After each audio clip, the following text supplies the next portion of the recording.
Hi to all the lovely people out there watching this video. You all are most welcome to Tutorials Point once again.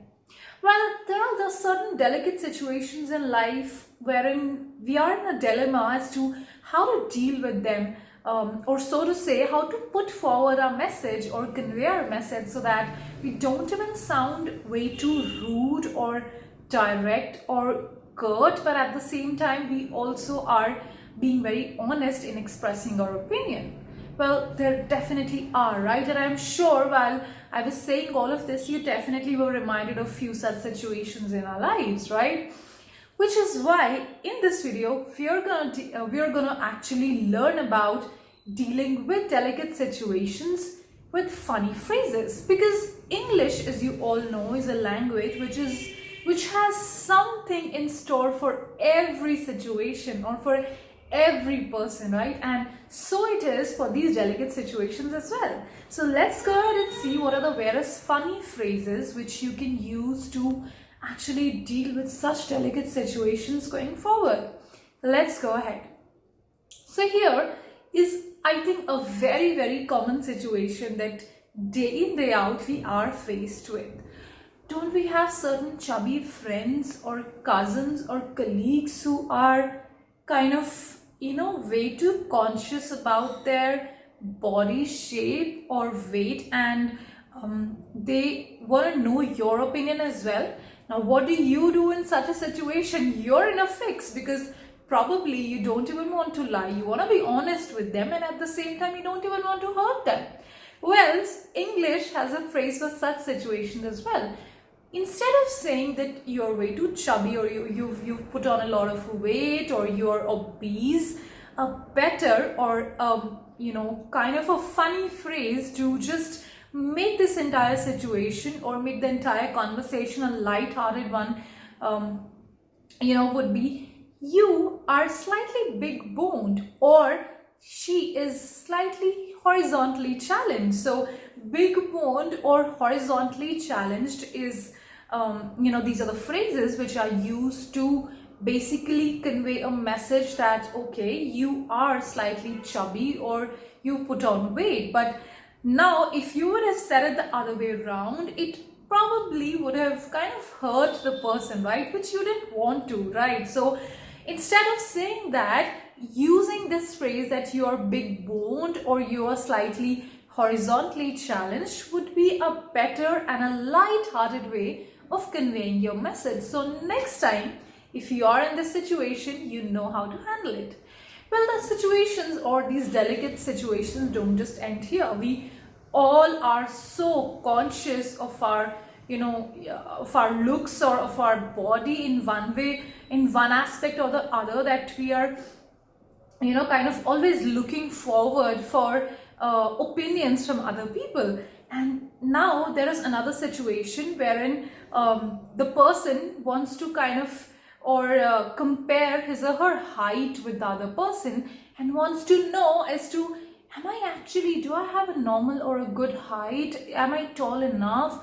Or am I way too short or something? Now, in such a delicate situation, what do you think you would be doing? Would you be just slapping the reality right on the person's face? So better idea, or a funnier and a light-hearted way of conveying your message would be, she is slightly vertically challenged or he is vertically challenged. So saying that someone is vertically challenged, what it actually means is that that particular person has is slightly of a shorter height, right? So instead of saying that your height is not good enough or you are of a short stature and hurting the person, it definitely would be a better idea to turn it into a light-hearted way of conveying your message and stating that you are slightly vertically challenged for this job, my dear friend. Well, the problems don't just end here. There are n number of issues that, or n number of delicate situations which you might just face. And another one amongst those would be, what if you are unemployed, and or what if one of your friends is not employed right now or is kind of jobless? So would you just say that she's jobless? Wouldn't that sound way too rude? So here, a better way, or maybe a slightly different way of stating this would be, she is between jobs or he is between jobs. So instead of saying you're unemployed, it is better to say that you are between jobs, right? So saying that you're between jobs or so and so person is between jobs only means that so and so person is unemployed right now. So you're conveying the same message but in a different way, so that you don't end up being way too curt or hurting the person that you're talking about. So here is the next situation wherein probably in your team you wanna convey a message about so and so person whom you feel is not as sharp or is not as kind of witty or intelligent enough to deal with different situations, but you also want to pass over your feedback. So a better way or a different way or a light-hearted way of conveying your message would be, so and so person is not the sharpest pencil in the box. So here also, while saying this as well, you are conveying your message but in a different way, such that you're not sounding way too curt and direct and rude, right? So and so person is not the sharpest pencil in the box only means that he or she is not as intelligent, clever or witty to deal with, or not as intelligent, clever or witty as the people whom you are comparing him or her with.